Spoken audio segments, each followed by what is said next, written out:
வணக்கம். எல்லாரும் எப்படி இருக்கீங்க?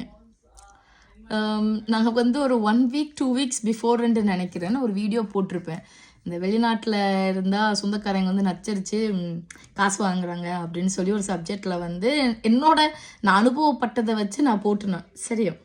அதுக்கு ஒரு கமெண்ட்டில் ஒரு ஃபாலோவராக யாருன்னு எனக்கு தெரியல. சரியா? ஸோ அந்த ஒரு பர்சன் வந்து எனக்கு கமெண்ட் பண்ணியிருந்தாங்க. என்ன கமெண்ட் பண்ணியிருந்தாங்கன்னா, நீங்கள் வெளிநாட்டிலேருந்து வரீங்க, வந்து 1000 ரூபாய்க்கு 2000 ரூபானும் 5000 ரூபாய்க்கு 10,000 ரூபான்னு சொல்லிட்டு நீங்கள் வந்து பணத்திமிரில் தூக்கி எறிஞ்சு டிப்ஸ் எல்லாம் போட்டு போகிறீங்க.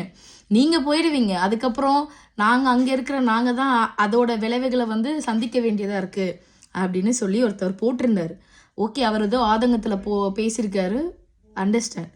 பட் ஆனால் இதுலேருந்து நீங்கள் எல்லாரும் என்ன தெரிஞ்சுக்கணுன்னா, வெளிநாட்டிலேருந்து மட்டும் கிடையாது, உள்நாட்டிலையும் சில காசு திமிரில் ஆடுற சில தற்கூரிங்கெல்லாம் வந்து அப்படி தான் செய்வாங்க. அது வெளிநாட்டிலேருந்து மட்டும் பொருந்தாது.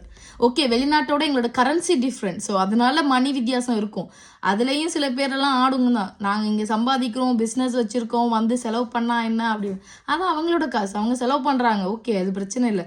ஆனால் யாராக இருந்தாலும் காசு ஆணவத்தில் ஆனீங்கன்னா ஒரு டைம் இல்லாட்டி ஒரு டைம் வந்து தலையில துண்டை போட்டு போக வேண்டியதுதான். அது எப்போ வேணாலும் நடக்கும், யாருக்கு வேணாலும் நடக்கும். அது வெளிநாட்டில் இருந்தாலும் சரி, நீங்கள் வந்து உள்நாட்டில் இருந்தாலும் சரி.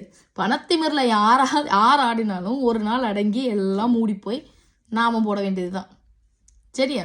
ஸோ அதனால் நான் பேசுகிற சப்ஜெக்ட் அதில் வேறு. பட் இருந்தாலும் ஓகே, இதுக்கு ஒரு எக்ஸ்ப்ளனேஷன் கொடுத்துடலாம் அப்படின்னு சொல்லிட்டு. ஏன்னா அதில் போட்ட கமெண்ட் தப்பு. வெளிநாட்டில் இருக்கிறவங்க பணத்தில் ஆட மாட்டாங்க, உள்நாட்டிலையும் ஆடுவாங்க.